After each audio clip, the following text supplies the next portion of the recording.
আজ আবারও সকলকে স্বাগত জানিয়ে আমার চ্যানেলের নতুন ভিডিও শুরু করছি। আশা করছি তোমরা সকলেই খুব ভালো আছো, সুস্থ আছো। তো চলো ঈশ্বরের নাম নিয়ে আজকে রিডিংয়ের সাথে তোমরা কানেক্ট হও। নিজের নাম 3 বার নেবে এবং নিজের পার্টনারের নাম মনে মনে 3 বার নিয়ে আমার রিডিংয়ের সাথে যুক্ত হবে। রিডিং করার প্রথমেই আমি বলে দিই, এই রিডিংটা কিন্তু জেনারেল রিডিং, সুতরাং ম্যারিড, আনম্যারিড, এক্সট্রা লাভ, এক্সট্রা অ্যাফেয়ার সবাই জাতি ধর্ম নির্বিশেষে সকল প্রকার মানুষই কিন্তু আমার এই রিডিংটা দেখতে পারো।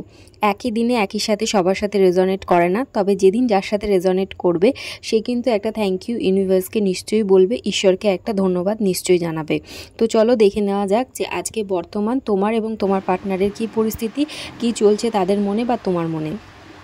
সব থেকে বেশি আগে আমি যেটা দেখব যে তোমার পার্টনারের কী পরিস্থিতি, এবং শেষের দিকে বলবো যে তোমার ঠিক কী পরিস্থিতি।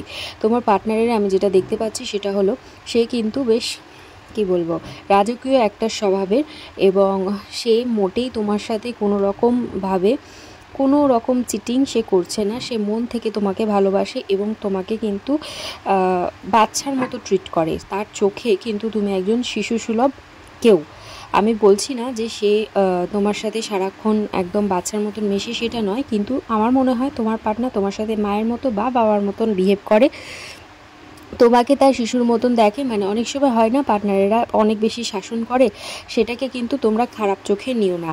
এবং আমি দেখতে পাচ্ছি তোমার পার্টনারের কাছে কিন্তু হিউজ অপশান রয়েছে, সেই অপশান সব কিছু থাকা সত্ত্বেও সে তোমাকে একদম দৃঢ় প্রতিজ্ঞবদ্ধ হয়ে তোমাকেই চুজ করেছে। কিন্তু তুমি কিন্তু বেশ একটা কি বলবো মনে ভীষণ সংশয় তোমার পার্টনারকে নিয়ে, যে আদৌ সে তোমার সাথে চিটিং করছে কিনা, আদৌ তোমাদের সম্পর্কটা টিকবে কিনা, তুমি কিন্তু এরকম ভাবতে আছো। তোমাকে বলবো, তোমার জন্য আমি এটুকু বলতে পারি যে এরকম ভাবনা চিন্তার কোনো কারণে তোমার পার্টনার তোমাকে অনেক বেশি ভালোবাসে, এবং শত সহস্র অপশান থাকবার পরও সে কিন্তু তোমাকে চুজ করেছে এবং তোমার সাথেই থাকবে।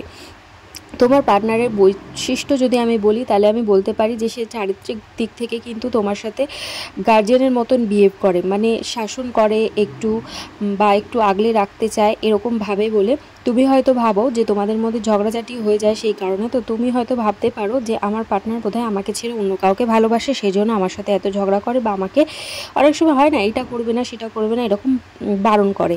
কিন্তু সেটা নয়, তোমার পার্টনার কিন্তু তোমাকে একটা বেবির মতোই ট্রিট করে, অনেক অনেক ভালোবাসে সে তোমাকে, এবং অনেক কেয়ার করে তোমাকে আর কি।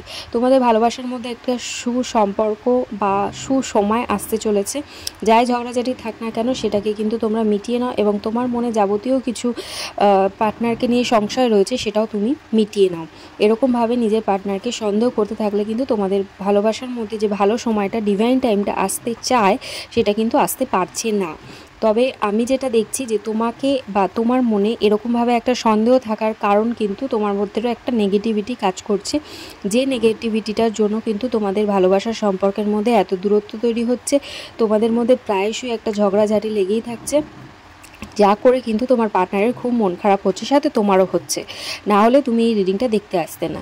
কিন্তু তোমাকে আমি বারবার বলছি নিজের এই নেগেটিভিটি, নিজের এই কী বলবো ঝুলন্ত পজিশন, মানে ঠিক করছি কি না, ঠিক লোককে ভালোবেসেছি কি না, এই থাকবে কি না, এর সাথে আমার বিয়ে হবে কি না, এই সমস্ত ধারণা থেকে বেরিয়ে এসো। তোমাদের সাথে যে রিলেশনটা রয়েছে একদম মানে সুন্দর একটি মানুষের সাথে তোমার ভালোবাসা বা সম্পর্ক রয়েছে, যার সাথে ভবিষ্যতে কিন্তু তোমাদের একটা ভালো টাইম আসতে পারে। তো তাই জন্য নিজেকে পরিবর্তন করো সবার আগে, এবং পার্টনারকে বিশ্বাস এবং ভরসা করো, ভালোবাসো। দেখা হচ্ছে অন্য একটা রিডিংয়ের সাথে। আজকের জন্য টাটা। চ্যানেলটাকে সাবস্ক্রাইব করে সাথে থাকো।